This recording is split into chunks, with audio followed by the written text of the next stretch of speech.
Order, order. Please resume your seats. Let's get settled down. Thank you very much indeed. The next item on the order paper is a motion on addiction and drug-related deaths. I will now ask the clerk to read the motion. That this Assembly notes with concern NISRA's 2024 report on drug-related and drug misuse deaths, which found a significant increase in the number of deaths attributed to drugs and alcohol. Further notes the intrinsic connection between social deprivation, poverty, isolation, mental health and addiction issues, acknowledges with concerns the NISRA figures which show that drug-related deaths are highest amongst 25 to 34-year-olds, are 5.5 times more likely in areas of highest deprivation, and that opioids are consistently the most common form of drug listed as a cause of deaths, and calls on the Minister of Health, in cooperation with the Executive Ministerial Committee for Public Health, to urgently implement the provisions aimed at harm prevention, harm reduction and tackling addiction within the Substance Use Strategy 2021 to 31, including developing plans for a new residential rehabilitation unit in Belfast. Laura Flynn to move the motion, please. Moved. Thank you. The Business Committee has agreed to allow up to 1 hour 30 minutes for this debate. The proposer of the motion will have 10 minutes to propose and 10 minutes to wind.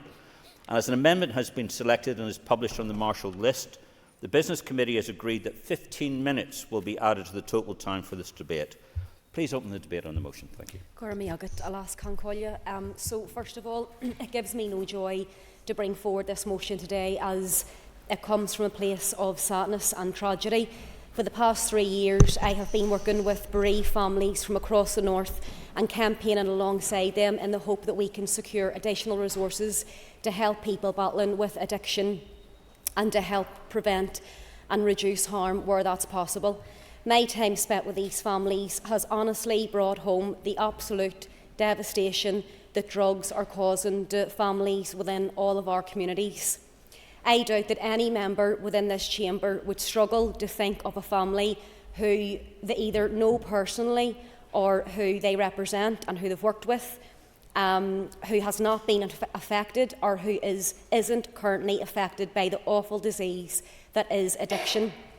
A disease that costs our economy £1.5 billion a year. And this figure alone, I think, makes an argument, a powerful argument, for investing now to help people recover when they're battling with addiction. Investing in recovery can and will save people's lives. Again, I have no doubt that we've all heard many really sad, heartbreaking stories from families who have tried to get help for their loved ones before it's too late, but they've failed. The families I've been working with over the past number of years have told me that the reason they failed in their absolute desperate attempts to help keep their loved ones alive was due to the lack of treatment options that were available at that time of crisis. Families have exhausted routes via their GP, via emergency departments, via community addiction teams, and they've made multiple attempts to find an appropriate and accessible wraparound residential rehab unit that could have taken their loved one in during that very small and precious window of opportunity when they were crying out for the help that they need. And I in no way want to underestimate the excellent work that current services are providing and the brilliant and dedicated staff who are working within addictions, whether that is at community level, whether it's at trust level, whether it's within primary care.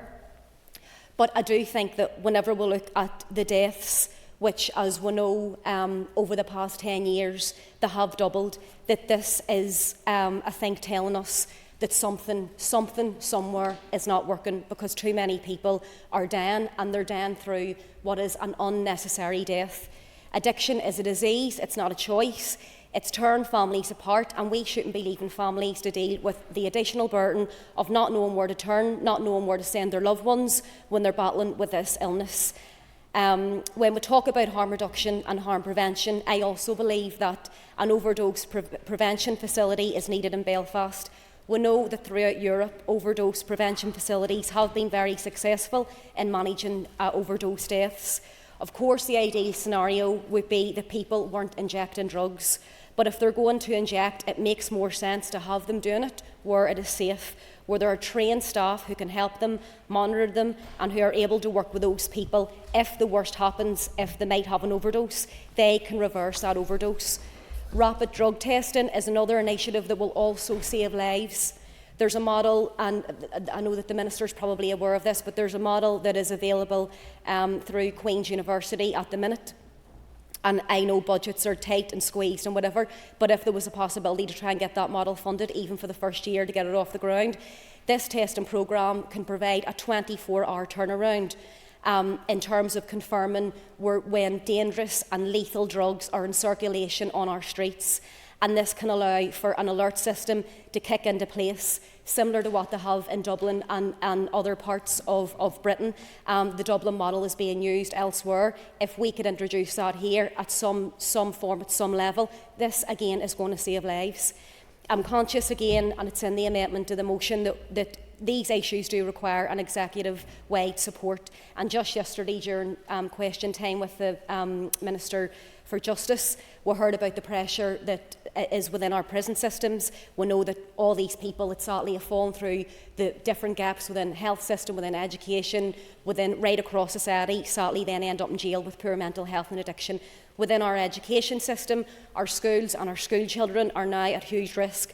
We've seen it reported in the news recently with these vapes that are mixed with spice that have now made their way into the school community. Parents have been put on alert from the PSNI, who are warning that this is an immediate concern amongst our young people.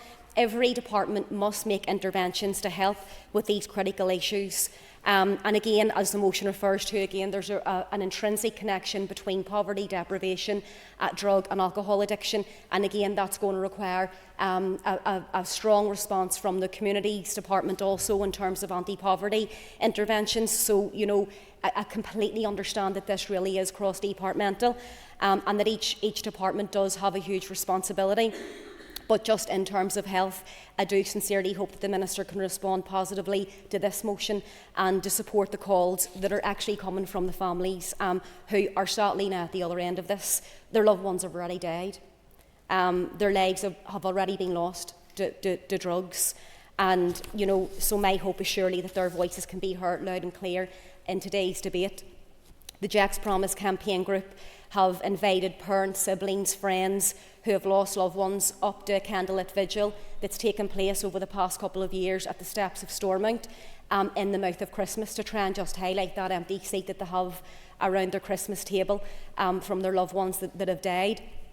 The People's Kitchen again held a poignant demonstration last summer where they laid out 212 pairs of shoes along the steps of Stormont, marking each life that was lost to an overdose in 2021.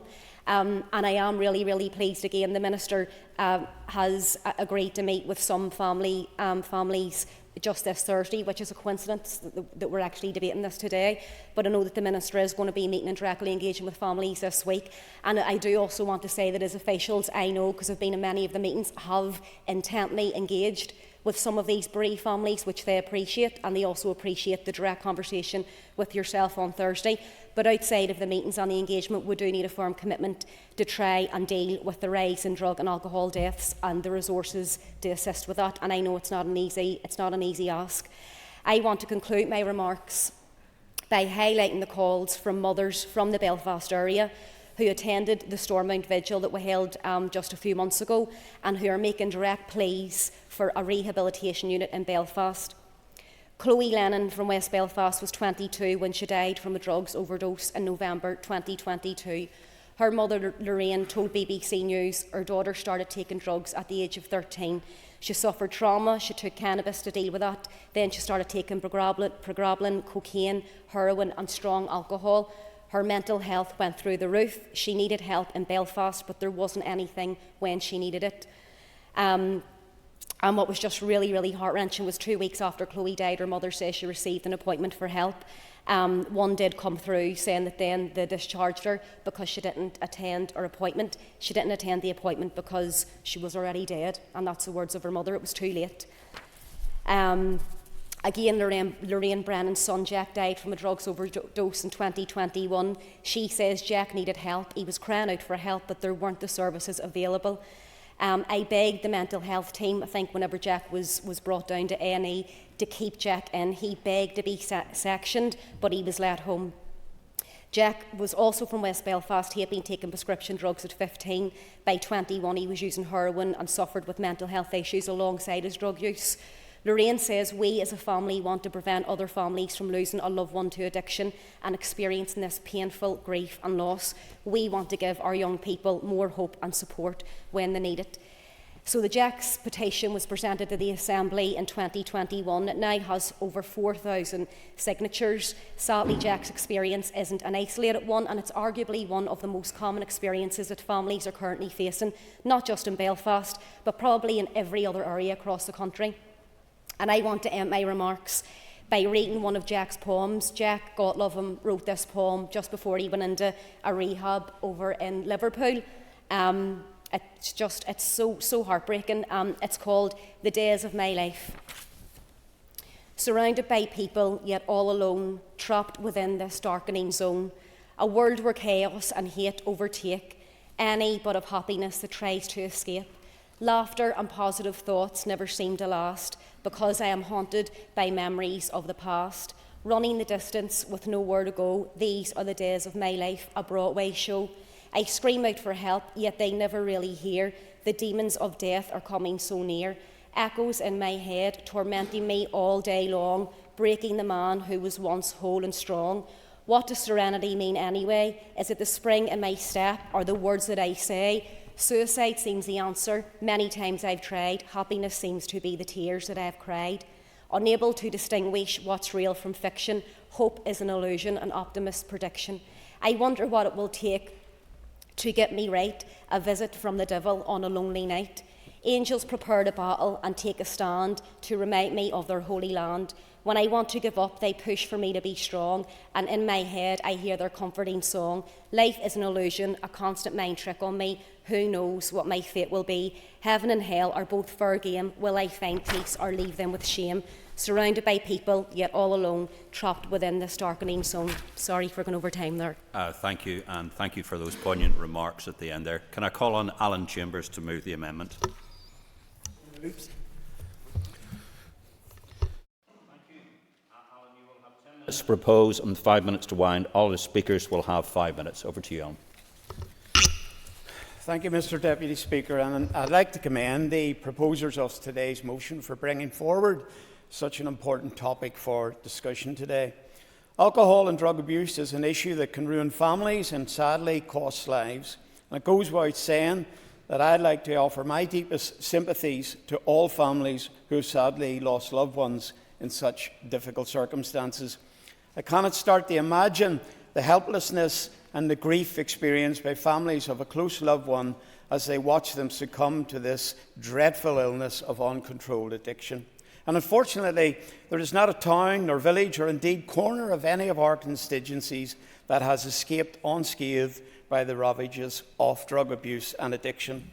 As the motion rightly highlights, drug-related deaths are significantly more common in the areas of highest deprivation, and so that presents an even greater need for us as MLAs and for all ministers and stakeholders to ensure that we collectively are doing all that we can to highlight and tackle the problem.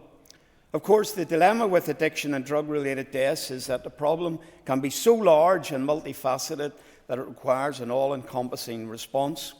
There is no single reason or automatic change in circumstances that leads to such challenges in one's life. Addiction and drug misuse is a society-wide problem, but there are some contributory factors more common than others. Poverty and deprivation are certainly two, but there are many others such as mental health, family and personal circumstances, as well as even more deep-rooted inequalities such as educational attainment and housing standards. There is, unfortunately, a particularly deep-rooted and interlinking connection between homelessness and drug misuse. But overall, there is no specific causes, and as such, addiction and tragically drug-related deaths can visit any home right across Northern Ireland. I'm quite sure the Preventing Harm, Empowering Recovery substance use strategy will quite regularly be referenced during today's debate, and so it should. It should go without saying that we should all have a very close interest and desire in seeing the strategy implemented. And it is important to note that many of the underlying causes and harms arising from substance use are not something that can be tackled by one minister or just one executive department. Thankfully, I think back to its launch in 2021, and I recall that it had executive-wide support, and it's something that I suspect still retains broad cross-party support to this day. And of course, whilst the substance use strategy is a very important document, it sits alongside other equally important pieces of work, such as the 10-year mental health strategy, as well, Making Life Better, Northern Ireland's overarching framework for public health. Nevertheless, whilst it's all fine and well having well-intended strategies, as the Minister himself has often said, the true value of such documents and plans can only ever be truly realised through delivery and implementation. And in this regard, I am glad that there appears to have been some good progress already underway. Particularly relevant to today's debate is the work underway in relation to substance use services, something which I was pleased to see move to this next step earlier this year, and which I look forward to hearing more about only later in the debate, but in the weeks and months ahead. And this, Mr. Deputy Speaker, brings me to my amendment. For ultimately, whilst I suspect there is likely broad political unanimity on the issue of implementing the various plans relevant to today's debate, we need to realise that if we wish to see the full potential of the improvements and transformations in offer, it will cost money. And this executive must collectively decide whether the strategies that the previous executive signed up to are still a priority and are still to be taken forward and funded as such. And whilst we can certainly never put a price on a life, we also need to remember that sufficient upfront investment in substance use and mental health services can often save much more in the longer term. And so, as executive ministers meet in the coming days and weeks to thrash out the 2024-25 budget, I hope that the very real implications of the future viability of the various hugely important health strategies and plans remain to the fore of their minds. Moving to the other key part of my amendment, I fully agree that it's important that we examine and enhance our existing inpatient treatment services, and I hope that the review currently underway sets a clear and evidence-driven direction of travel towards moving forward. And whilst I largely cannot fault any of the original motion, the line that I had some concern with was the reference to locating a new residential rehabilitation service in Belfast. Whilst I absolutely understand that there have been some particularly compelling calls for such a service in Belfast, there are perhaps equally as persuasive calls for the service to be located somewhere else in Northern Ireland. In particular, I think of the services that have been on offer in the Northland Centre in Londonderry as only one example. But of course, it's essential that the location of any new such service is evidence-led and only decided after full and detailed consideration. And that is why the current Tier 4 review that is currently underway is so important. So whilst my amendment may be removing the call for it to be located in Belfast, that doesn't necessarily that it won't be. It'll be located wherever it has the greatest impact and benefit. As such, Mr. Deputy Speaker, I'm happy to move today's amendment and again thank the proposers of this important motion. And finally, I end my remarks by again offering my heartfelt sympathy to each and every family that have lost loved ones in such difficult circumstances. Thank you, Mr. Deputy Speaker. Thank you, Mr. Chambers. Can I call on Diane Dodds, please? Thank you, Mr. Speaker. And like the previous speaker, I want to start my remarks by offering my sincere condolences to those who have lost loved ones, and indeed to the proposer of the motion for the very beautiful poem, which I think describes the chaos and the difficulties of someone caught in the trap of addiction. I want to start my few remarks by just reflecting on the number of drug deaths in Northern Ireland. And the fact that we've seen such an explosion in those deaths over the last 10, 15 years. We have seen a 98% increase in drug-related deaths from 2012. In 2022, there were 154 drug-related deaths, and that represents a 40% increase from 2014. In 2022, 82.5% of all drug-related deaths had as its underlying cause substances which are controlled under the Misuse of Drugs Act 1971, heroin and morphine being the most prevalent one that is listed. And these are statistics taken from the NISRA report recently released. And in 2022, 2/3 of all those who suffered from drug-related deaths were men.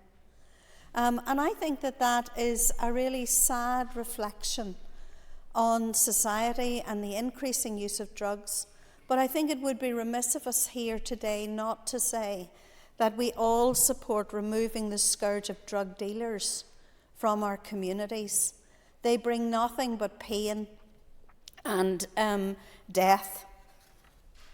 And I think it's incredibly important that we look at that. The proposer of the motion spent her time, and quite rightly, reflecting on some of the stories and the humanity behind the issue of drug misuse and addiction. I want to look at some of the strategies in the wider areas that we as policymakers also need to look at and reflect upon. Mr. Chambers mentioned the Preventing Harm and Empowering Recovery, which was published last month. And in that most recent report, 33 actions, 58%, are currently set as green.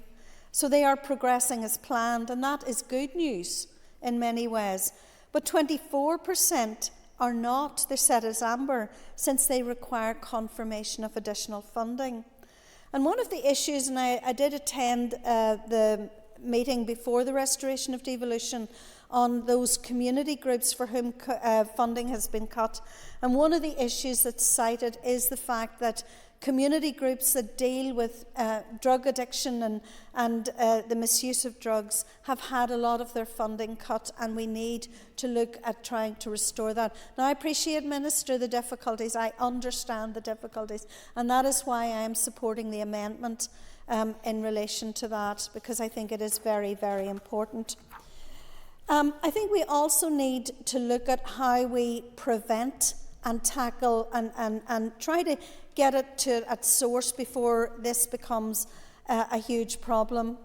And the 2020 report by the Northern Ireland Audit Office showed that the Department of Health spends $900 million each year tackling drug and alcohol misuse.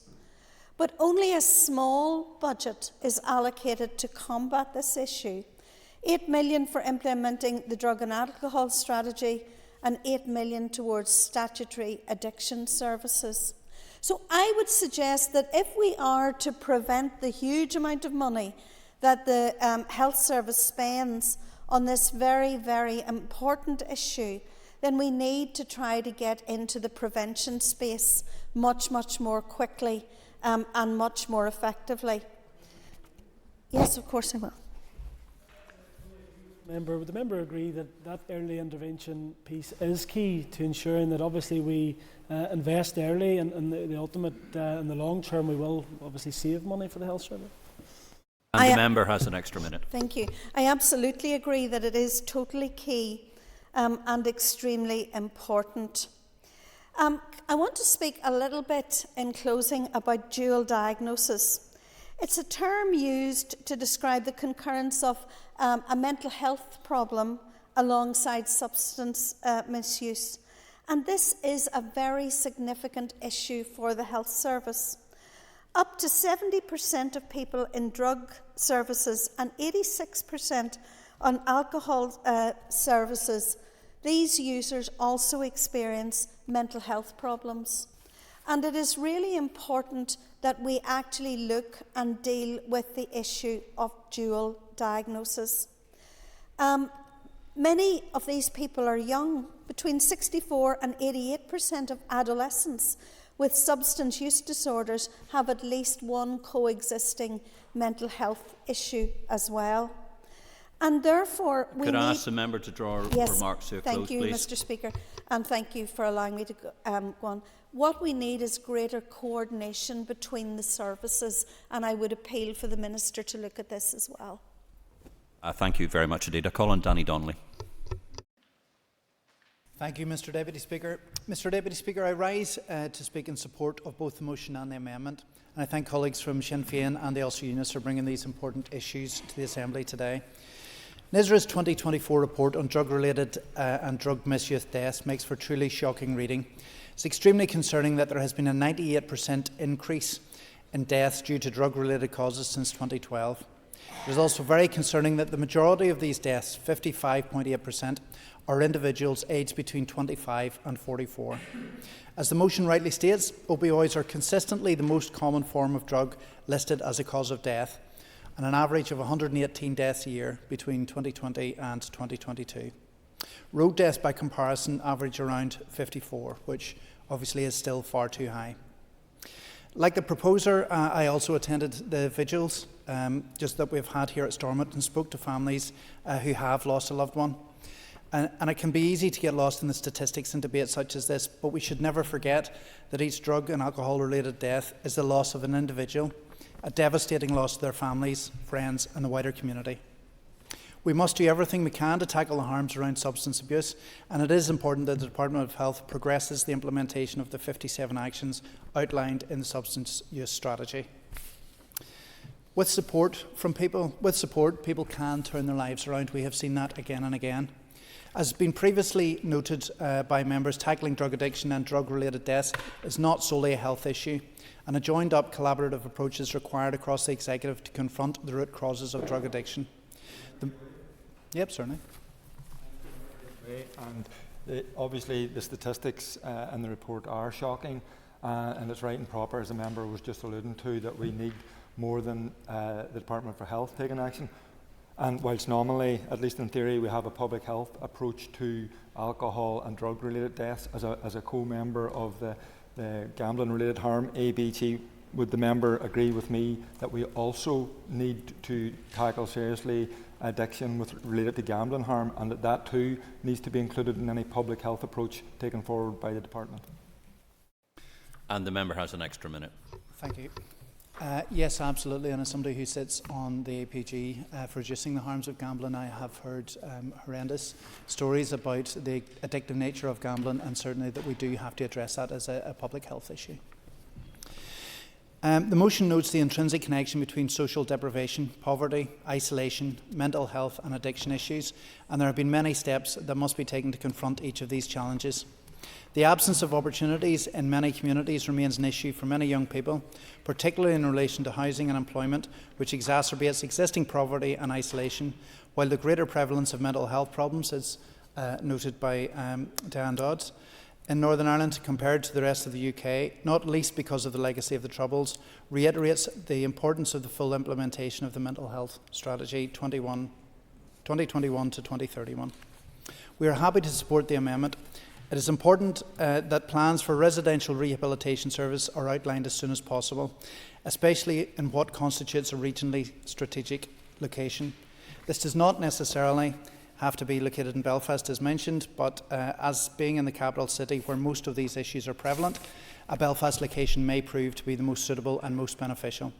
We await detailed proposals then from the department. Finally, I want to touch on something which was initially absent from the motion but then was mentioned by the proposer, Orlia Flynn, and that is the inclusion of an overdose prevention centre.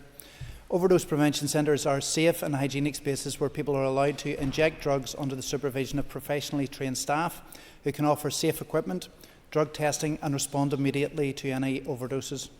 Overdose is a medical emergency that can be treated primarily with naloxone. There are over 200 overdose prevention centres across 17 countries worldwide, and peer-reviewed research evidences that overdose prevention centres can prevent thousands of deaths, reduce the spread of disease, improve communities through reducing drug litter, and less visible drug use on our streets. They can also save taxpayers money through reduced emergency service use. The provision of the opioid reversal drug naloxone to users and their families has also been shown to save lives, and that was something I would hope to see progressed also.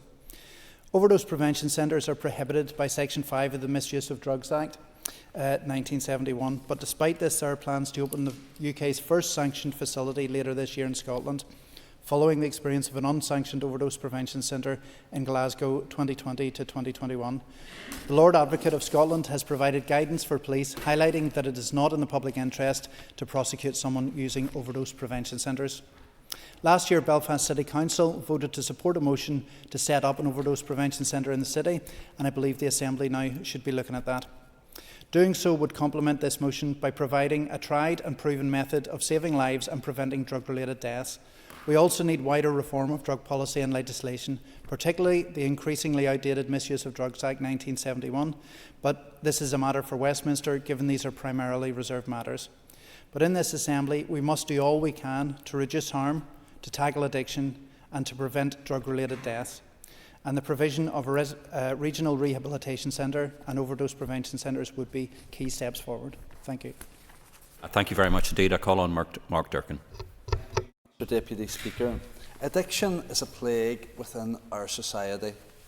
It's the great equaliser. It doesn't discriminate based on age, gender, race or social status. The story of addiction is a human story, one of pain, one of struggle, and one that I'm sure all of us can relate to in some way or other. Sadly, like many here, I see the impact of addiction on an almost daily basis. The bereaved parents whose lives have been shattered, the individuals in the throes of addiction may be placed in emergency housing far from their own family and support network, and young people at rock bottom feeling that they have nowhere else to turn. Certainly. Would the member agree it's important, thank the member from Way, would the member agree it's important to recognise that drug addiction is a disease and we should all respond to addiction with compassion, concern and empathy? For those battling addiction, it's important that we communicate loudly, you're not alone in the struggle, and that recovery and escape from drug addiction is a challenging journey, but it's one that can lead to hope, healing and transformation. There is help and support out there, free from prosecution. Stay strong and know that there is hope for a brighter, healthier future ahead. And the member has another minute. I thank the member for his intervention and concur entirely that compassion is key to healing and helping those fighting addiction. Many of us see and feel the impacts of addiction much closer to home, and the escalation both in numbers and severity of illness has been heartbreaking to bear witness to. There, but for the grace of God, go I. At the moment, there are far too many vulnerable people falling through the gaps of addiction support services. We're witnessing a frightening trajectory in terms of the number of drug-related deaths, with 212 people losing their lives within the last year. Behind every statistic, as others have said, is a life cut short, dreams shattered, a family devastated. Each death is a stark reminder of the urgent need for action. It's no coincidence that drug-related deaths have trebled in a decade. It's a direct result of Tory austerity and failed leadership.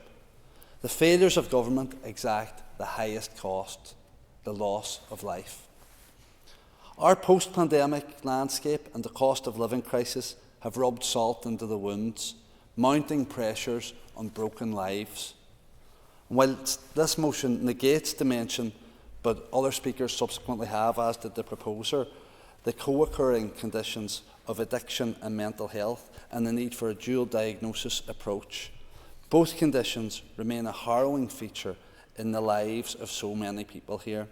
It's a cycle that can prove difficult to escape, especially for those suffering a socio-economic disadvantage. Those brave enough to seek support often find themselves forced and led from pillar to post in efforts to find meaningful and appropriate services and support.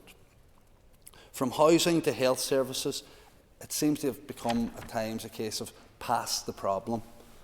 Failing to see the son, the daughter, the parent, the brother, the sister, struggling to stay afloat in a world that's become so unbearable. And that's not to criticise staff from any of those organisations.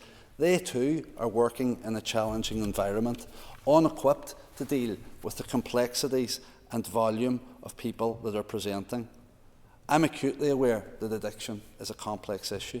There are a range of factors that lead people down this cruel path. But once on it, many individuals are pushed even further to the margins of society by a system stacked against them. The increased risk of homelessness and the situation that I've alluded to earlier around temporary accommodation really needs addressed. At present, very vulnerable people are being placed outside or away from their hometowns, away from family, friends, and even access to GPs. And this marked isolation leaves people at risk of abuse, neglect, and further exploitation by drug dealers, death dealers, who peddle misery with no care of consequences and little fear of punishment. We need tougher sentences for these dealers, and I commend my constituent Pauline Duddy, who has channelled her own grief at the loss of her lovely daughter Jasmine into a courageous campaign for tougher sentencing. Collaborative work involving government departments, the police, the public and local organisations is the only way to achieve tangible results for people suffering. And I want to place on record my gratitude for the invaluable work of organisations across the North, but particularly in my own constituency, including ARC Fitness, Northlands and HURT, who are shining examples of the approach we need to tackle this crisis head on. First and foremost, treating people with compassion. While we welcome plans for a new regionally significant rehabilitation unit, it's imperative that both the Executive and British Government delivers on their commitments to provide adequate addiction funding and facilities for the North West in order to prevent further loss of life and lost lives. More broken promises is the last thing that people need. Thank you very much indeed. I go up to Carol McCullion. Last Concolia, and I just want to put on record my thanks for swapping our chairing duty so I could speak on this very important issue today, and again to Orlea and Alan for moving the motion and amendment. So a lot of things, when we're talking about mental health and we're talking about addiction, the whole issue of dual diagnosis comes up every single time. I, like many others, have worked with health and social care professionals, both in hospital settings within the community, who have said they're frustrated, they want to try and help people. And there's still a lack of understanding about what dual diagnosis is. I think Diane Dawes explained it in terms of someone comes forward for help. They're either on the influence of drugs, alcohol or both. And, you know, trying to help someone in those circumstances needs specialism, it needs proper training. One thing everybody has in abundance is care and compassion. So I think that needs to be put on the record. I think the other aspect that all members who have spoke of have raised the issue of is another issue is that drug dealers are death dealers. And I don't care what organisation they were or are affiliated to, they're armed gangs who peddle misery and kill kids. And that's it, Sinead. That's what they do. And I don't think anyone is under any other illusion in terms of what they are, because that's what they do. I had the privilege of, and have the privilege of working with, I'm sure we all do, a lot of really compassionate people who go above and beyond. For example, they go into Belfast City Centre, you know, this out of sight, out of mind. They go and talk to addicts on the street. They go and try and work with their families. They give them food, they give them clothes, and they also help them with benefits. I actually visited the People's Kitchen just when this place was recently restored, and the families there would have broke your heart. And it's very, very clear. I mean, the NISRA report is very helpful. But for me, as someone living in one of those most deprived constituencies, I could almost, I'm sure we do, put together a list of things that people are going to be impacted by, poverty, ill health, poor mental health, poor housing, educational outcomes and the rest. Very resilient people, very proud people. But I have seen the journey that people went on. So unfortunately, like a lot of us, we went to wakes where family members died because they loved a wee drink. Okay? That family members died because they had a wee problem. Now people are saying he or she was an addict. And they're saying that because the rest of the community knows exactly what it means. The other aspect that I've seen, and I would say we all imagine this, I have sat looking at really elderly constituents who are paying off debts to drug dealers on behalf of their grandkids. They're going to credit unions, they're going everywhere because they don't want them getting hurt. And see, for me, that's an absolute disgrace because the people who are coming to their doors know their grandparents, knew the grandparents who they're squeezing. They all know each other's families and they really don't care, but we care. And I think that's a clear message that needs to go out today. So, talking to someone who still considers themselves an addict in preparation for today, they explained to me, going to the matter, looking for help, they were seen as a nuisance. Somebody who was really sick was more deserving than them. They took the brave step of going to matter and getting help, and they did eventually get it, but they didn't get it. They got it from other addicts. Went to housing, it was almost like you can't get a house.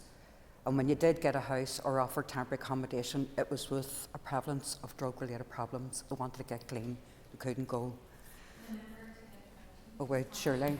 Time, and would you appreciate that the staff who do work within the housing executive do understand that this is a massive issue, but they're not equipped to deal with this issue. They need assistance from others. Members right, and that's what I said at the start. All those professionals, be in health, housing, education, community, are really compassionate, but they're not equipped. And I think, the saying that we all live and rely on each other's shadows is really, really evident.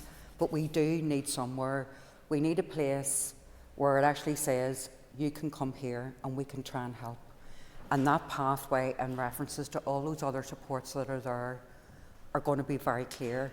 I also think the other elephant in the room is we are a post-conflict generation, now into 3 and get into 4 generations. And we need to have a trauma-informed approach to addiction. And because I have seen the grandchildren of people who've been through the conflict and have lost members of their family through conflict, and I can't dismiss the coincidence, because the prevalence of addiction is right through the family. And the bigger the conflict and the bigger the impact, it seems the addiction becomes almost hereditary.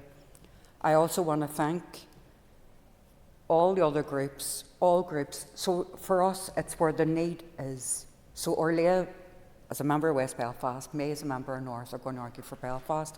But we want a needs-based approach to every resource. Could the member draw remarks to a close, Thank you. please? So, thank you for your support and commend the motion with Orlea.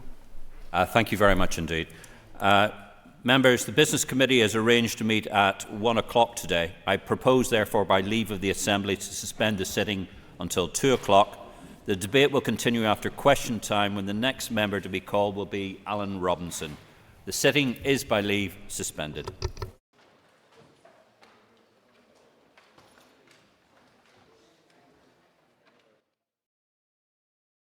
Gentlemen, please resume your seats. We're now proceeding back to sorry, allow me to find my place. Apologies for that, team. Back to the order paper on the motion for addiction and drug-related deaths. And Alan Robinson, you're up next. Thank you. Deputy Speaker, and in a similar theme to others, I want to express my sincerest apologies to those who have lost and who are part of these sad and ever-growing stats that we have before us here today. I think the theme of the debate today has been on the right tone, and those that have lost loved ones have been central to it. I absolutely recognise that this is an issue of utmost importance and one that affects the very fabric of our society. The recent report in January, published by NISRA, cast a light on drug-related deaths and substance misuse. Since 2012, deaths due to drug-related causes have rose by 98%, from 110 to a peak of 218 in 2020 and 213 in 2021. However, there is a marked decrease in the number of drug-related deaths in 2022. The 2022 figure of 154 still represents a 40% increase in the number of drug deaths registered a decade ago, but is a significant decrease from 2021, which I would ask the Minister for his assessment of. Does he believe that some aspect of the substance misuse strategy is working? As those on the front line grapple with this crisis, we must always recognise that this is not merely a statistical blip. Any death is a human tragedy that touches lives, families and entire areas. These are not mere numbers. They represent sons, daughters, friends and neighbours lost prematurely. And the intrinsic connection between social deprivation, poverty, isolation, mental health and addiction cannot be overstated. It is a vicious cycle, one that traps individuals in a web of despair, where substance misuse becomes both a symptom and a cause. The NI Audit Office report detailed how the 20% most deprived areas accounted for 44.5% of drug-related deaths and 44.4% of drug misuse deaths between 2018 and 2022, compared to 7.6% drug-related and 7.2% drug misuse deaths in the 20% least deprived areas over the same period. Belfast had the highest rate of drug deaths in 2022, while Causeway, Coast and Glens, in my own constituency, had the second highest rate. The NISRA data on deprivation shows that addiction thrives where hope is scarce. And as the data is dissected, we find that those aged 25 to 34 bear the brunt of this epidemic. And these are the prime years of life, filled with promise and potential, yet they are cut short by the grip of addiction. And it's a multifaceted problem that cuts across society, and these societal issues will require a number of executive ministers to deal collectively. Therefore, I urge our Minister to keep us focused on this topic. The substance use strategy provides a roadmap, a lifeline for harm prevention, reduction and addiction treatment. The strategy detailed the rapidly changing nature of substance use and recommended a review to be conducted after 5 years to refresh its actions and to give the opportunity for emerging evidence to be taken on board. I trust that life will continue to be breathed into these provisions. The NISRA report also shows that opioids consistently top the list as the cause of these tragic deaths. Indeed, each year over half of drug-related deaths have involved an opioid, in which heroin and morphine are the most frequently mentioned. As for providing residential rehabilitation services in Northern Ireland, I do hope they are provided on an equal access basis. And whilst providing such services will require an ongoing and considerable financial outlay, they would, however, be an investment in our collective well-being. And that is borne out from the NI Audit Office report, which indicated that alcohol misuse alone in the province was 900 million per annum, and when costs of the harms related to other drugs are added, would take this figure to 1.5 billion per annum. In conclusion, beyond the statistics, there are human faces behind the numbers. Our loved ones, our friends, our neighbours, lives lost, families shattered. The Assembly and the Executive has to be shown to be the architect of change in the storm of addiction, and therefore we must turn the tide. My party will be supporting the amendment, Mr Deputy Speaker. Thank you. As Ms McAllister is not in her place, I call Paula Bradshaw. Deputy Speaker, and I just want to thank the proposer of the motion. Very, very important debate today, and I would concur with others that the tone and sentiments would confer with those. So I was just going to talk about a number of issues that I've dealt with in my role as an MLA, just to bring some of the motion to life, and I very much am struck by where the motion talks about the intrinsic connection between social deprivation, poverty, isolation, mental health and drug addictions. On Saturday I was in my constituency and happened upon a very serious argument in the street. There was a young woman in a very distressed state, and very aggravated partner who was shouting out the window at her, and she wanted back in her house. And of course I wasn't going anywhere when I saw this. So it turned out that her partner is a very serious drug addict, and she had found drugs in the house, and she's a young family, and she flushed them down to the toilet, and he thought his measured reaction to that would be to smash the house up. And so she was obviously in a very distressed state. Earlier in the week he had stolen £100-odd, I don't want to give too much details away, £100-odd out of her purse to cover a drug debt, and I would very much concur with what Carol said there. You know, the drug debts are to paramilitaries, or so-called paramilitaries, or to thugs. So there's that added layer of complexity here in Northern Ireland. So he effectively stole money out of the mouths of his babies. He stole money that was meant for top-up cards, for clothes, etc. And the problem with all of this is that I would say that young man, if he was not in an addicted state, he probably would be highly ashamed and highly sorry for what he had got himself into. And when I spoke to this young lady, took her around the corner and had a cup of tea, you know, she said his parents are both lifelong abusers of drugs and alcohol, and is it any wonder that he ended up in that state? And again, Carol hit the nail on the head. This young man had presented at the matter many times, and the emergency department at the Royal, looking for help, and it just wasn't there, and came home. He'd suffered from poor mental health his entire life, so it's just the worst of situations to stumble across, and my office is working with her now, but it's just so sad how it not just affects the individual but everybody around them.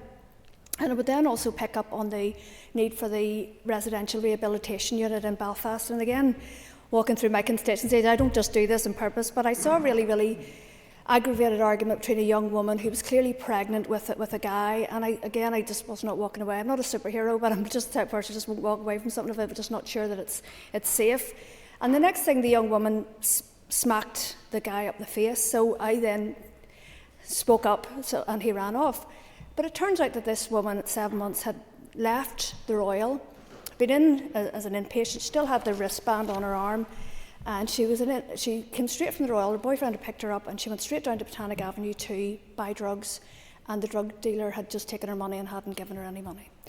So, you know, the need for a residential rehabilitation unit, it's plain to see, you know. So from that day on, I very much agree with it. And then I suppose the last story I would recount is when we were doing a walk around the Holy Land, we came round into one of the alleyways, and there was two heroin users. One was injecting the other one's foot with a syringe to get, because obviously all the rest of his veins had collapsed. So look, you know, just around every corner, especially in inner city communities, you will find the impact from this scourge of drugs and the very hopeless people who are addicted to them. And just to go back to that young lady, the 7 months pregnant lady, I always wonder what happened to her. You know, I just always think, you know, what happened to her and what happened to her baby, and did they ever get the support that they needed? You know, just really desperate situation. So look, and I would thank Orlia for the time she has brought people to the steps of Stormont, and I met with some of the mothers, bereaved parents that you brought up that day, and I think that they were so frustrated that they have walked those steps up to Stormont so many times, begging for help. They have lost loved ones themselves, and they don't want anyone else to go through that. So I think that this is very timely, very much supported, and I look forward to the Minister's response in terms of what concrete action can be taken forward, especially around the residential rehabilitation unit. Thank you. Thank you very much indeed. I call on Cara Hunter.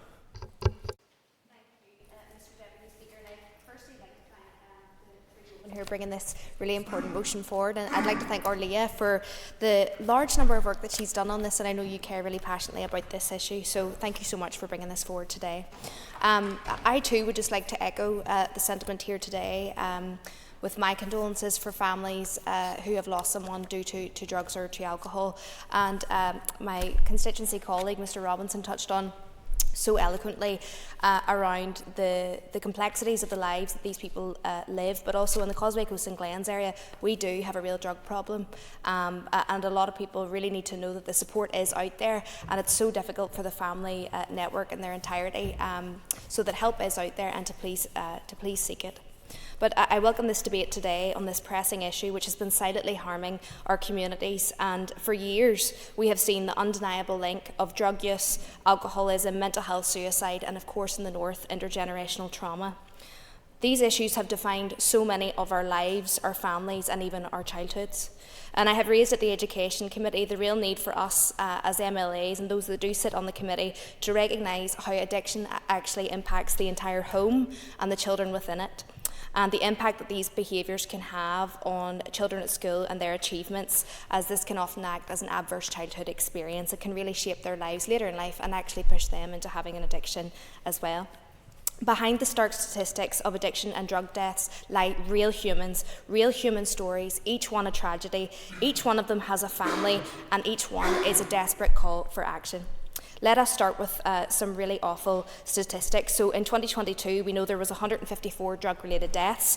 While this marks as a decrease from the previous year, it's so important to recognise that drug-related deaths have been on a steady rise since 2012, with a staggering 98% increase. So we know that over 2/3 of these deaths were classified as drug misuse deaths, affecting predominantly men within that age group of 25 to 44, bearing the brunt of this crisis. So I think there is a real emphasis here, if we're aware that demographic, that age group is struggling so significantly, we need to ensure that we're creating those safe spaces for young men and fellas to open up and to really talk about mental health. And Ms Dodds had touched on dual diagnosis, and I really celebrate the work of the different MLAs, including my colleague Mark Durkin on that APG.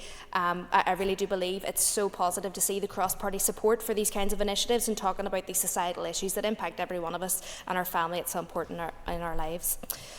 The numbers that I've just mentioned really only scratch the surface. They fail to capture what is a complex web of pain and suffering that lies beneath those who are struggling with addiction.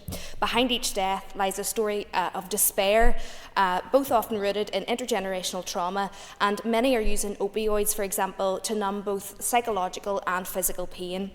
And for many, drugs and alcohol offer that temporary escape of the cycle of pain, but tragically, this often leads to further anguish, death, and destruction. The link between substance abuse and mental health is irrefutable, and too often those struggling with trauma and depression turn to drugs and alcohol as a coping mechanism, only to find themselves trapped further in a vicious cycle of addiction. And as the grip of addiction tightens, the risk of suicide sadly looms ever larger.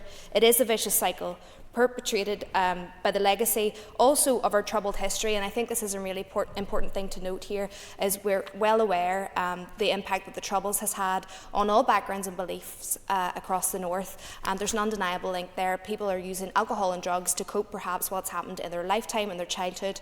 They have children, they witness alcoholism in the home, and you're seeing parents who are struggling to cope with trauma, and then that passes on through the generations. So I'm delighted we're having this conversation here today. Amidst this darkness, there is hope. We have the power to break this cycle, to offer support and compassion to those in need, and to address the root causes of addiction and mental illness. And that's why we're supporting this motion here today and the amendment. It starts with recognising that substance abuse is not simply a matter of choice, but often a symptom of a deeper societal problem. And just touching on there, the substance use strategy and the harm reduction models must urgently be implemented. And what I have found in my time of being an MLA for 4 years now is that there's a real struggle for people who need access to mental health support. For example, if you do have drink or drugs in your system, you present to A&E and you're looking for help, you're not getting it, you're pushed away, and we need to really look at how we can best support vulnerable people when they're at their lowest. So we will be supporting the motion, the amendment here today. I'd like to thank the Health Minister as well for being here. I know he cares passionately about this issue, and I would just like to echo my thanks to our leader, Colm Misuse, for working with the British Government on the Northland Centre, and I hope the Executive can support that as well. Thank you. Thank you. And I call on Nuala McAllister. Thank you, Deputy Speaker, and I do apologise for not being in my space, but I was speaking to the Minister about my topical just there. And look, I thank Orlia for bringing forward this motion today, and I just want to start really by discussing the poem that was read out by Jack.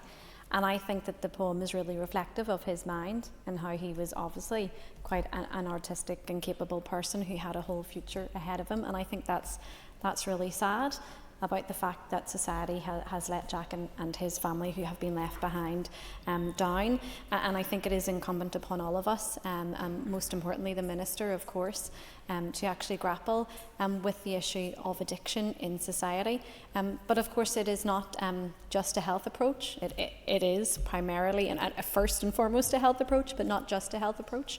And I will speak just for a moment and declare an interest as a political member of the Policing Board, is that when it also comes to drugs and addiction, there is a policing element to it as well. And one instance in particular is the prevalence of the use now of Noxalone in our communities, and the fact that police as first responders do utilise it, and they have spoken at Policing Board at how that has been useful for them in saving lives. But one thing I think the Minister, and I hope that maybe the Minister can provide some feedback on, is about the further rollout of that to other first responders. I think in terms when we are talking about budgets that are very stretched, that we need to ensure that we do have assistance in any way that we can manage. But the other angle of it being a policing response is that people are often punished for having an addiction by the criminal justice system. And that's because they have first and foremost been let down by society and then by the health system. And last October there was a move from the police which I spoke up in favour of and supported them, with regards to taking on the public health approach, in which they did actually message the high volume, over 2,000 people who were found, numbers were found on a phone during a drugs raid, about the dangers of using drugs. And I think that was very important, because it shows that there is not just one approach in the criminal justice system, and so there shouldn't be just one approach within the health system either when it comes to tackling drugs. Deputy Speaker, whenever I was Lord Mayor, I took an interest in this issue, because actually as a young person growing up in North Belfast, I did, and members of an extended family did suffer from an alcohol addiction.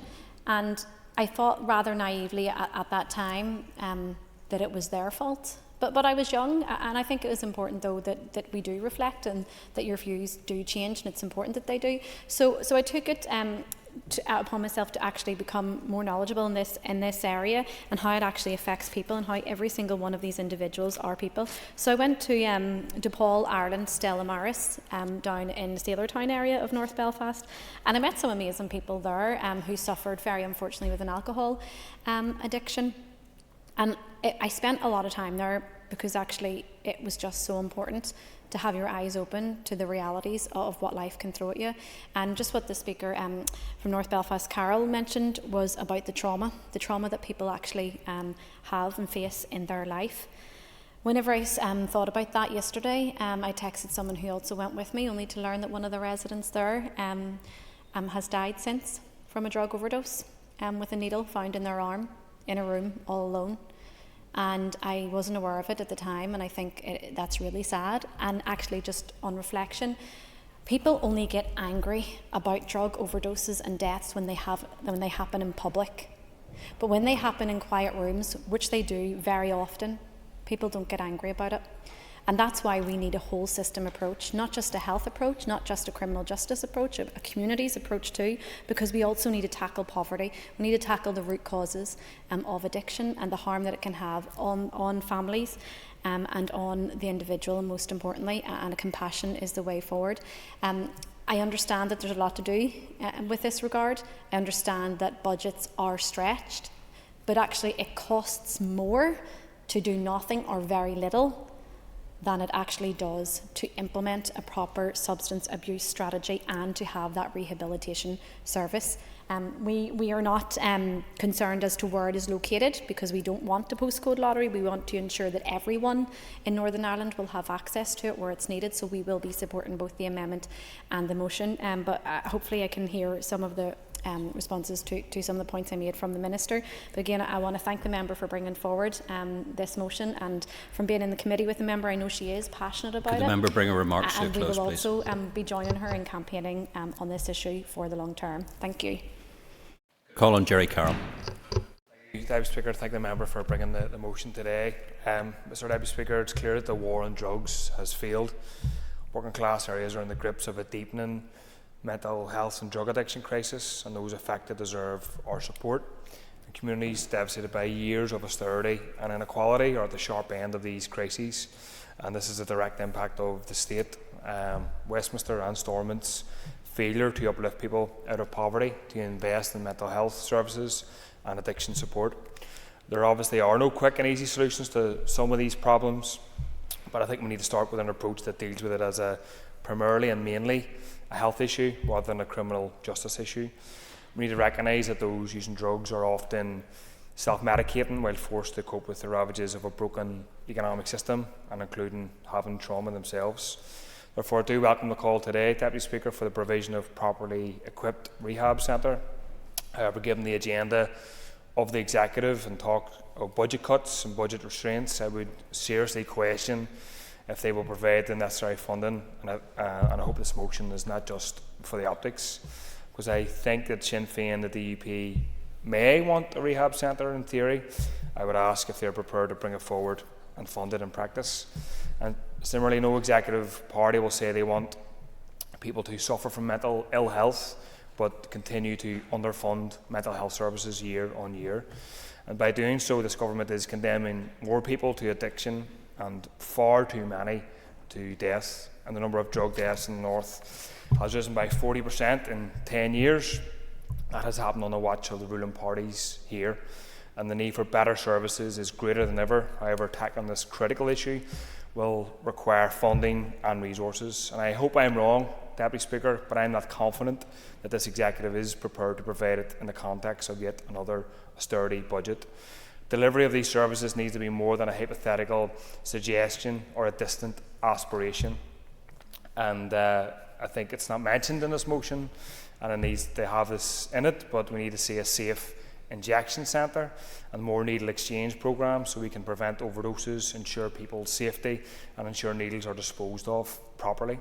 And the law and order approach, Deputy Speaker, does not work and only serves to criminalise those with serious addiction issues and allows paramilitary and criminal gangs to ultimately profit from the trade.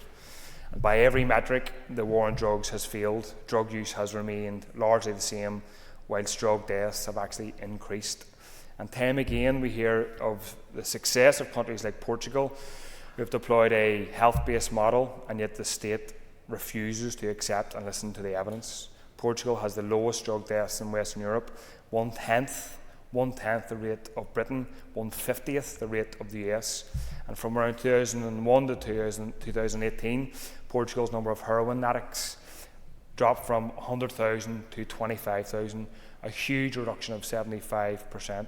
HIV infections from drug use injection had declined by 90%, incredible numbers. And in Switzerland, which has also taken a more progressive approach, drug deaths have halved since the mid-1990s. And in that same period, the UK's drug deaths have doubled.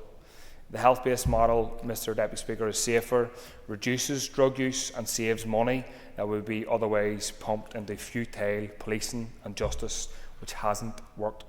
Mr Deputy Speaker, the Home Office spends an estimated $20 billion per year on war on drugs, whilst the British government spends just £680 million on treatment and prevention. This Executive has £63 million allocated to the PSNI's paramilitary crime task force, whilst continuing to criminalise drug users who need support. It is also unacceptable for this government to actively criminalise addicts while refusing to address the root causes of their problems: poverty, a lack of social housing, stagnant wages, declining services, and so on. So this Executive needs to get real about tackling these issues, and if they commit to opening a rehab centre, I would ask them to commit to funding it. This government, Deputy Speaker, should also recognise the failures of the Misuse of Drug Acts and lives lost due to the war on drugs. It should recognise the need to treat addiction as a health issue and commit to opening overdose prevention centre where people can safely use drugs under medical supervision. And they need to recognise that the austerity agenda, the cuts and the Tory-backed budget they will likely implement in the days and weeks ahead will only fuel poverty and, as a result, addiction in the long run. Thank you. I now call on the Minister, and the Minister, you have 15 minutes. And thank you very much, Mr Deputy Speaker, and I welcome the opportunity to speak to the motion and the amendment, and I would like to support both because I think the amendment does add and strengthen the motion. It doesn't take away from it in any intent. But I want to address some of the extremely important issues that have been highlighted by members, Mr Deputy Speaker, but I'd like to begin by offering, like others, my heartfelt sympathy to all the families who have lost those dear to them in similar circumstances. Because it has been said around this chamber, too many people across Northern Ireland have suffered that devastating loss of a loved one because of substance use issues. And can I thank members for the tone of today's discussion and the way this issue has been taken forward, because I think it was summed up in 2 words from Ms McCullen in regards to her contribution when she said that we're doing this because we care. Mr Deputy Speaker, I believe that's why we as members are in this chamber, why we as parties and individuals are in this chamber.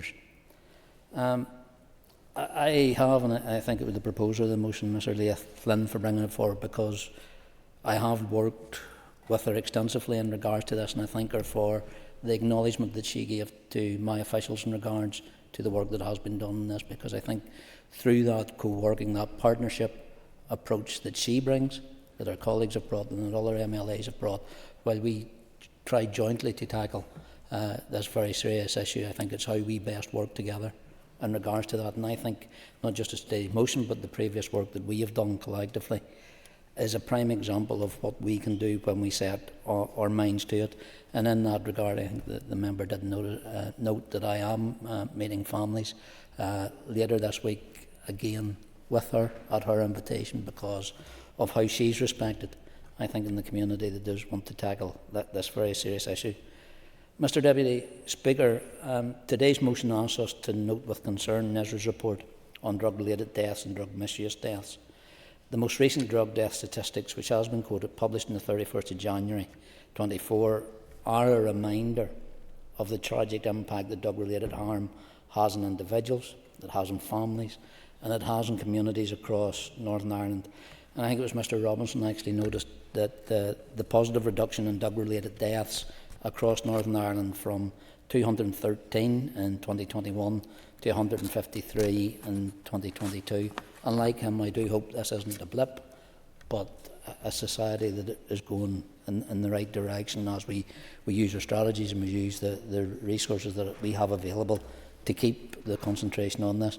But Mr Deputy Speaker, while many members have referred to the statistics, and again I thank them for the note, because it has been realised in the chamber today that behind every one of these statistics, behind each of these numbers, there's a person, there's a son, there's a daughter, there's a brother, a sister, a father, or a mother.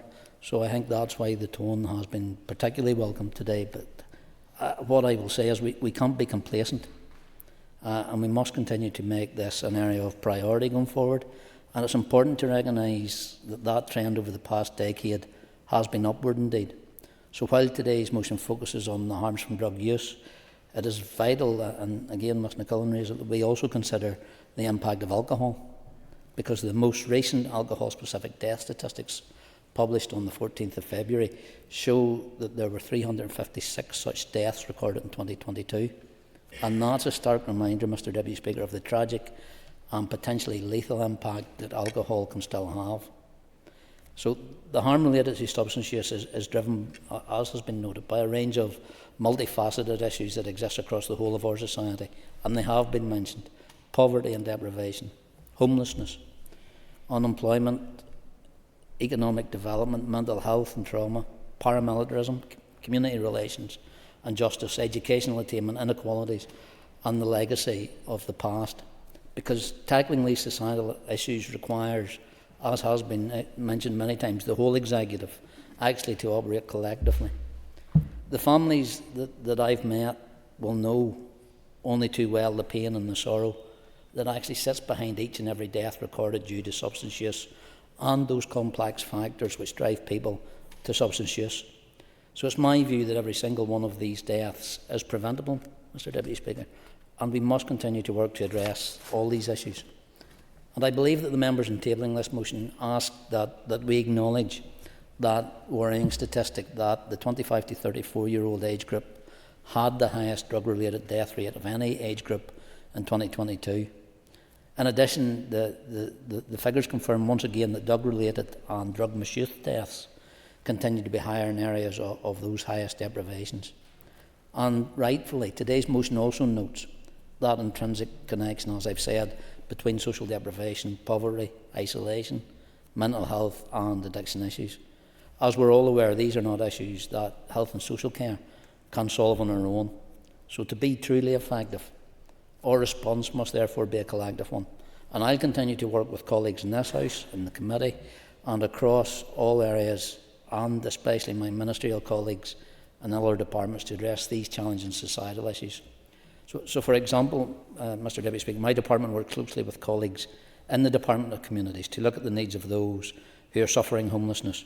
That includes work through the Complex Lives Initiative in Belfast, which again takes that interagency multidisciplinary approach to those most vulnerable and actually wraps support around them to meet their basic needs.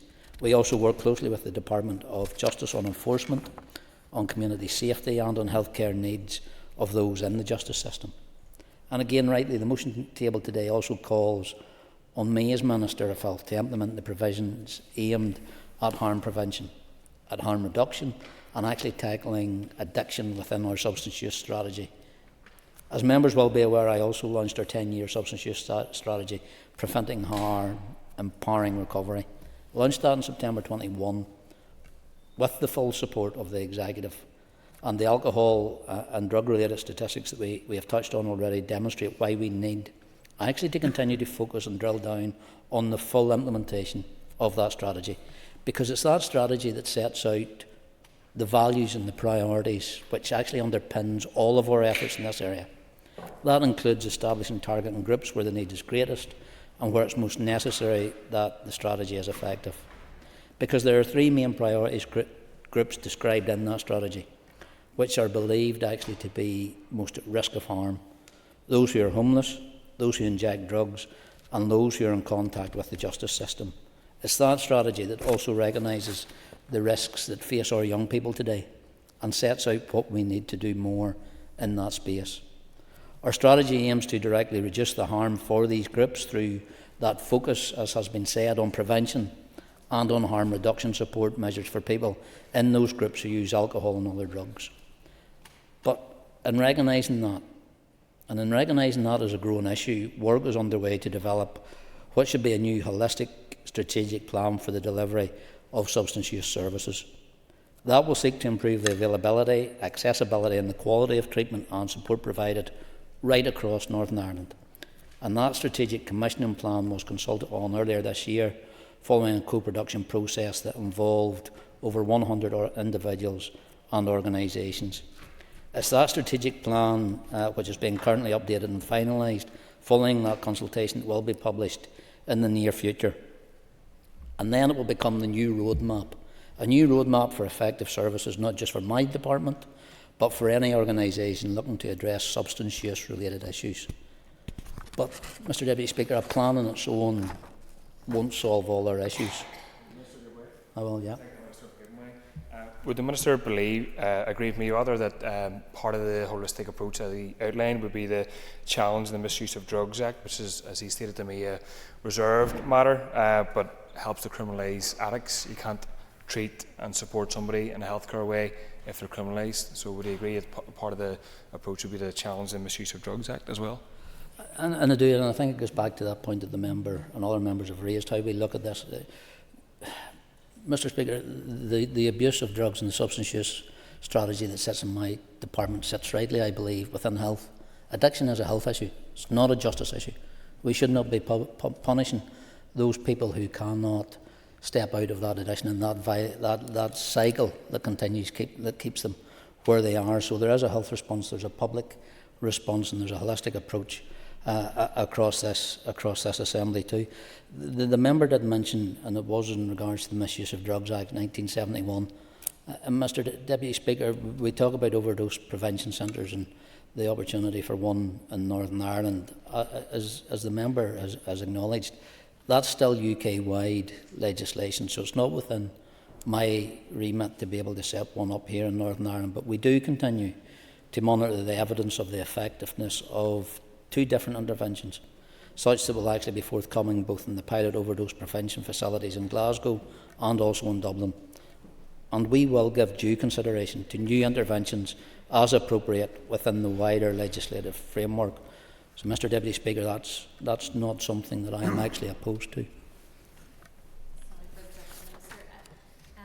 I just wanted to ask further on from the previous member's intervention is, whilst I recognise and respect that it is outside your remit in terms of amending the bill or the Act of Westminster, in terms of the gathering of evidence, though, is there any work that your department can actually do in conjunction or alongside the PSNI, for example, as to the effects of such drugs that perhaps do take that kind of negative approach where it's like they're using a sledgehammer to crack a nut when it does come to using the criminal justice system rather than the health approach? And I think the member raises an issue that her party leaders, Minister of Justice and I, that's something they're actually very close on in regards to how we want to work together in that, and I look forward to continuing that work on how we make sure that substance abuse addiction is not a criminal activity. It's something that we should be addressing as a health issue as well, but we do have to look towards how we approach it actually as an executive as well. She did raise in her comments in regards to naloxone. I can confirm to the member just in regards to the wider expansion of that. I've actually been in contact and correspondence with Andrea Lebson as the Under-Secretary of State for Public Health, actually just earlier today in regards to that, because she is also looking at legislation in Westminster about how we actually develop that and bring it forward as well. So it's something that I'll continue to work with her in regards to that. So, Mr Deputy Speaker, when I go back in regards to the substance use strategy, when it was actually published, it was estimated at that point that its implementation would require an additional 6.2 million recurrent funding. So in what undoubtedly will be an extremely challenging budget environment, I'm pleased to be able to confirm that I've to date managed to assign an extra £750,000 recurrently towards that strategy's implementation. And also something that I'm conscious of time, Deputy Speaker, so just in regards to other positives, in regards to dual diagnosis services, which have been mentioned by a number of members, and members will be aware when it comes to dual diagnosis, it's mentioned both in our mental health strategy but also in our substance use strategy, because we as a department, when we were co-producing, co-designing those 2 strategies, recognised that it sat among or across both. So in regards to the issue of dual diagnosis or co-occurring mental health and addiction problems, again, it's a key priority within both those strategies. Therefore, it's critical that we reinforce the linkages between the 2 strategies, early intervention and an action plan, and the development of the Regional Mental Health Crisis Service, and also the development of the Regional Mental Health Service. Again, Deputy Speaker, recurrent funding has been provided to appoint a co-occurring mental health and substance use project manager who will be based within SPPG, and that recruitment for that post is currently underway, and that should ensure improved pathways with more timely access to the treatment and support that a person with a co-occurring mental health and addiction problems, actually to enable them to maximise their recovery. Mr Deputy Speaker, the problem is significant, but ongoing work and recurrent additional investment will address some of the core issues within the system, such as ensuring that there are clear pathways, better support for dual diagnosis when an individual experiences current mental health issues, and a greater consistency in our inpatient treatment services. These services range, as we have spoke, from Tier 1, i.e. the provision of information and education, to Tier 4 inpatient treatment services. So while we seek to improve the accessibility and the quality of services we provide, there are already vital life-saving services in place. And if you think you may have an issue with substance use, or you know someone who needs help, you should come forward and seek help and support. In respect of services, the motion today specifically references rehabilitation, an issue that has often been raised with me. That's why one of the key early actions we've undertaken under the strategy is that independent review of inpatient Tier 4 detoxification and residential rehabilitation services across Northern Ireland. That work was commissioned in 2023, and a report has now been submitted for consideration And following the Tier 4 review, that will provide an overview of current service provision and will help set the future direction for inpatient treatment services, both statutory services and services Could in the Minister draw his remarks to a close, please? Across Northern Ireland. Mr Deputy Speaker, I've tried to keep my comments today succinct and to the point. It would be impossible to cover today all of the complexities of this concerning issue, but I would encourage members to support both the motion and the amendment as brought. Thank you. And I call on Tom Elliott to wind on the amendment. Tom, you have 5 minutes. Thank you very much, Deputy Speaker, and I thank firstly the member and the members for bringing forward the motion. It's very much appreciated and something that's extremely relevant in today's society. I, like others, obviously sympathise deeply with those who have been impacted, but I do want to say I don't think you can realise the impact until you're probably in that situation yourself. And that's the individuals who are obviously finding it difficult to cope with either drugs or alcohol, or indeed any other addiction, but also their families, because they're going through a journey as well. It's a journey whenever they hear of their loved one being addicted to drugs or alcohol. There is then the further journey, maybe, and we've heard it today a couple of times, about maybe taking money off their family members. Maybe then their senior grandparents having to go to pay the drugs dealers off. And I think then, indeed, whenever someone passes away due to the addiction, that is a huge, difficult journey for that family.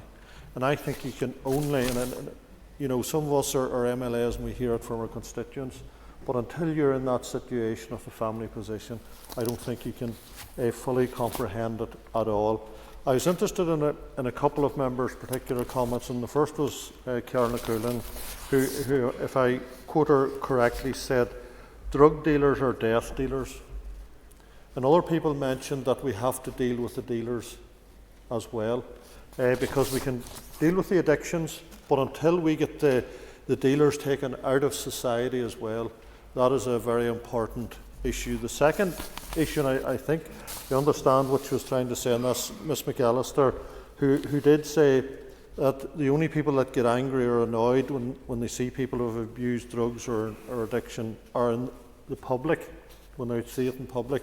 And I know exactly what she means, but I do think there is a huge issue of those family members and friends who witness it behind the scenes as well, because they're going through huge trauma, sometimes that they can't talk about or disclose to the rest of their family or their friends or colleagues, and that is a massive stress on those people as well. And I think, you know, those people need support and help as well. In relation to the motion itself, fully support those issues, and we've heard from the Minister who widely supports that.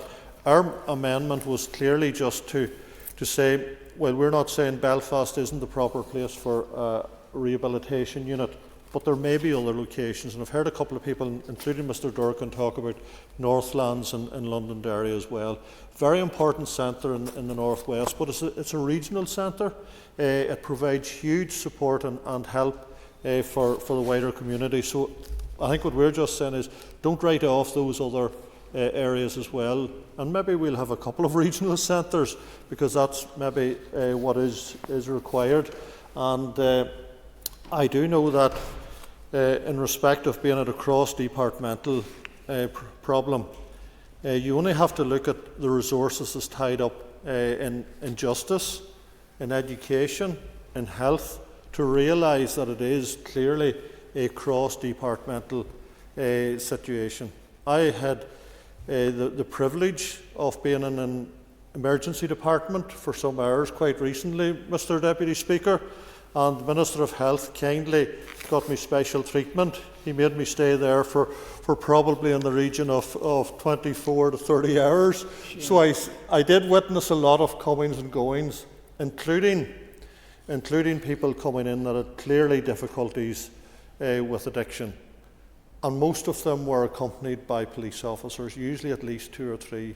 And probably in a 20-hour period when I was in that ED department, there were at least 4 different individuals accompanied by 4 different groups of police officers at that time. So I thought the amount of resources that's been tied up in that by the security services and then by the health sector was enormous. So, Mr Deputy Speaker, I think this has been a good debate and positive in the sense that we all want to do something, and I do listen to Mr Carroll as well with his concerns that maybe nothing will happen, but there is certainly a willingness there and I would support that, and therefore I commend the motion and the amendment. Thank you. Thank you, Mr Elliott. And I call on Liz Kimmins to conclude and wind up the debate on the motion. And Liz, you have 10 minutes. And I thank my colleague Orlia Flynn for bringing this really important motion. And as others have said, I know just how committed Orlia has been, the support that she provided for families throughout her time in her role has just been steadfast, and I think that was reflected in her remarks. And I thank the Minister for his remarks. I think it's very uplifting to hear that we are all on the same page and we know that what we all want to do, which I wouldn't have expected otherwise, but we understand the financial picture, we understand that things are challenging. However, that doesn't mean that we do nothing. And I think it's important to note that this isn't just about money. It's about looking at what we can do with what we have, and there are definitely things that can be done, which I will get into later in my remarks. I mean, as others have said here, there are very few families, very few of us in this chamber who haven't been touched by the devastation that addiction causes, whether it is drugs, alcohol, or, as my colleague Philip McGuigan had mentioned, gambling, and it devastates families. There's no doubt about that. But it can be a very, very lonely place for anyone that is affected, not least for the individual, but for those around them who are trying to do their best to support them, while also dealing with what is undoubtedly stigma and shame that is linked to that. So it's a very difficult situation for anybody to be who wants to do the best for their loved one, but is also very conscious of what others, how others view their family, how others view that person, and the connotations around that. And more often than not, they're left with no place to go. And that's not to take away from some of the really good work that is happening out there. We know that work is happening. I mean, in my own constituency, we have Cuanwara, and I cannot speak highly enough of the Cuanwara facility and the work that happens there. But I know that they're inundated, and I know that they are well over capacity often, as are many of the existing services that we have in place, and they need support, and they need us to deliver on that support. I mean, everyone out here, everyone today has outlined some very personal and harrowing stories that they know from their constituents, from their families, from their friends, from their neighbours. And just yesterday I attended an excellent conference that was hosted by the School of Nursing and Midwifery in partnership with the Patient Care Education Partnership in Queen's. And that was looking at showcasing the real impact of proper partnership working, be that in education and training as we train our future nurses, midwives and health professionals, and in service delivery. And one of the most powerful contributions at that conference yesterday came from a lady who described her experience of having a loved one with an addiction. But it isn't about her addiction. That young girl who her issue started when she was around 15 had mental health problems that manifested into an addiction, which I have no doubt every example we have given here today in this chamber is how it started, whether it's based on an abuse or trauma. Generally, it comes from mental health, and that is where the problem lies, because when they go for help and they have an addiction, that support is not available, and that's something that we hear. And she gave a very personal account of her experience that when her youngest sister, who is sadly now deceased, who died when she was 28, for 13 years fought to get help. And when she was at crisis, when she tried to take her own life, those who should have been there to step in and provide that support, because it was a mental health issue, on a technicality, walked away. And sadly, we're talking about this in the past tense now, because that young girl never got the support that she really needed. And that's a story that's far too common, and we've all heard that today. There's that constant ping-pong between services, whether it's mental health, addiction, and indeed the judicial service. And to give you an example of that, I want to speak about a family in my own constituency, a family very close to me, who had a son who had everything. He had a family, he had a good job, he had a beautiful children, he had everything going for him, but his mental health deteriorated, and sadly he turned to drink and eventually drugs to try and cope with that, because he hadn't got the support that he needed at that time. And he lost everything. He lost his family, he lost his home, he lost his job, and at that stage he was in probably the worst place he could have been. And his family came to me for help because they didn't know what to do. He was a grown man, an adult, and it was a very difficult situation. And he then got engaged with the judicial system because of the impacts of everything that was going on in his life. And the really shocking thing for me in that case was that his family actually felt relief when he was taken into custody. Like, I don't know how anybody can look at that as a solution, but for them that was when they knew he was safe. They knew he wasn't taking drugs or he wasn't taking drinks. He wasn't going to come to harm. And he would go in and out over a short period of time for maybe 2 weeks or 6 weeks or whatever it was. And then he was just put out again. And then we were back into that cycle. And sadly, another case where he then passed away due to his own health. He wasn't looking after himself. And the trauma and the long-term impact on his whole family circle has been immense. And we tried and tried and tried, but that joint-up approach just simply isn't there. And that is where we need to focus on in the interim, because we understand a lot of this takes money, but we need people working together here and to stop hiding behind red tape, because that's where we're at. Because if somebody tells me that they are depressed so they drink, that's different to them being depressed because they drink. And then that's when people's services, then they don't get involved, which I think is we need to start applying some logic to that, and how we deal with these things, because how many more people have to die before we actually start to realise that the system is kicking them out, and it's just too difficult to access. I mean, as we've all said, and I'm not going to point out anybody in particular, because everyone has said addiction is not a choice, it's an illness, and we have to treat it like that. We have to treat it like we are going into hospital for a broken leg or pneumonia or one of these things that require immediate treatment. But we also need to listen to those who have been through the system, who have been through this experience, and take on board where they were failed and what we need to do to change that. Cara Hunter had mentioned that we're in a post-conflict society. Absolutely, we probably have a higher prevalence of drug and alcohol issues and mental health issues for that reason, which has led to social deprivation as one of the key drivers to people having these issues. So we can't ignore that, and that is why we have to take a whole system approach. But that is going to require proper early intervention, proper investment to do so. So we have to be looking holistically at all of these things. And I think the idea of that dual diagnosis approach is key to all of this. So it is really positive that for once we all are in agreement on this very important issue, but I hope, as others have said, and the member for West Belfast pointed out, that things have got worse and about money and all of these things, and we want to do all of these things. We absolutely do. But the reality is we're completely underfunded, so I look forward to the member making the representation that we're making to the British Government to get the money that we need, because it is failing our people, absolutely failing our people. So we will be supporting both the motion and the amendment, and I hope that we can start to move forward on these things in the time ahead, because we cannot allow more people to die in the meantime. So, Garma. Thank you very much indeed. And may I commend all the members for a thoughtful and respectful debate that we've had today. So therefore, members, the question is that the amendment standing in the name of Alan Chambers and Tom Elliott be made. All those in favour say aye. Aye. Any contraries? Therefore, the amendment is made. Therefore, the question is that the motion as amended be agreed. All those in favour say aye. Aye. Any contraries? The ayes have it. The ayes have it. Thank you. Please take your ease.